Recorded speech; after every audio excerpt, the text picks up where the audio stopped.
बजरंग बली का ऐसा चमत्कार जिससे फटने वाला था बाली का शरीर।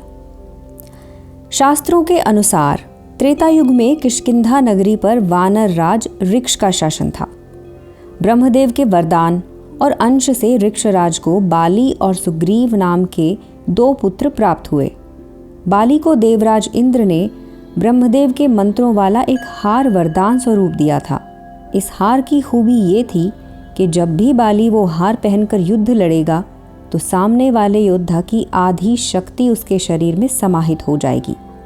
ब्रह्मदेव के वरदान और इंद्र की कृपा से बाली को कोई भी योद्धा जीत नहीं पाता था। उसने कई बलशाली असुरों और वीरों को चुटकी में धूल चटा दी थी।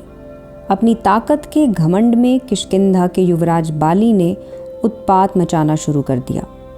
सरोवर को मिट्टी में मिलाता हुआ बाली उस वन में पहुंच गया जहां राम भक्त हनुमान अपने आराध्य की तपस्या में लीन थे। बाली के उत्पात से हनुमान की तपस्या में विघ्न उत्पन्न होने लगा और फिर जो हुआ वो किसी ने सोचा न था। परंतु आगे बढ़ने से पहले अगर आप हमारे चैनल पर नए हैं तो चैनल को सब्सक्राइब अवश्य कर दें और साथ ही नीचे दिए गए घंटी के बटन को दबाना ना भूलें। इस पर हनुमान ने बाली की प्रशंसा करते हुए निवेदन किया कि वो शांत हो जाएं और उत्पात ना मचाएं। गुस्साए बाली ने हनुमान और उनके आराध्य को चुनौती दी। समझाने के बाद भी बाली नहीं माना तो हनुमान युद्ध के लिए तैयार हो गए। भगवान हनुमान और बाली के बीच युद्ध की घोषणा होते ही सृष्टि में हाहाकार मच गया। इंद्रदेव और ब्रह्मदेव चिंतित हो गए। युद्ध के कारण होने वाली प्रलय को रोकने के लिए स्वयं सृष्टि के रचयिता ब्रह्मदेव धरती पर अवतरित हुए और हनुमान से मिलने पहुंचे। ब्रह्मदेव ने हनुमान से युद्ध ना लड़ने की विनती की, लेकिन हनुमान नहीं माने।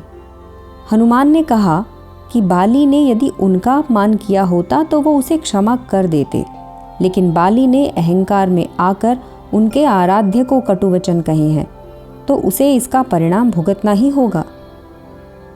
हनुमान का क्रोध देखकर ब्रह्मदेव ने हनुमान से कहा कि वो युद्ध में अपनी ताकत का केवल 10वां भाग लेकर ही जाएं, बाकी देहरी में बांध दें, अन्यथा सृष्टि नष्ट हो जाएगी। हनुमान ने ब्रह्मदेव की बात मान ली और अपने बल का केवल 10वां हिस्सा लेकर युद्ध के लिए बाली के समक्ष पहुंच गए।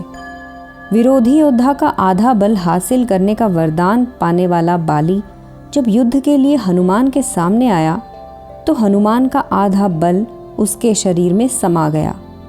हनुमान का बल जैसे ही उसके शरीर में समाया तो उसका आकार बढ़ने लगा और उसका शरीर फूलने लगा। अथाह बल समाहित होने से उसके शरीर की नसें फटने लगी। बाली का शरीर इतना अधिक बल नहीं संभाल पा रहा था और उसकी हालत खराब हो रही थी। ब्रह्मदेव की बात सुनकर घबराया बाली मैदान से बिना युद्ध लड़े ही भाग निकला। युद्ध स्थल से कई योजन दूर जाने के बाद उसे राहत मिली और उसका शरीर ठीक हुआ। तब बाली का अपनी ताकत का घमंड दूर हुआ। इसके बाद बाली ने हनुमान से अपने कृत्य के लिए क्षमा मांगी और फिर कभी बेवजह युद्ध ना करने का निर्णय लिया। दर्शकों, कैसी लगी आपको हमारी कहानी? हमें कमेंट बॉक्स में बताना ना भूलें।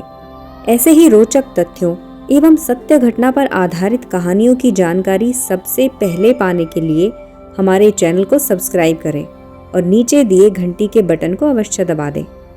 साथ ही यदि आपके पास भी किसी भी देवी देवता से जुड़ी कोई सत्य घटना है तो आप उसे डिस्क्रिप्शन में दिए नंबर पर हमारे साथ साझा कर सकते हैं। धन्यवाद।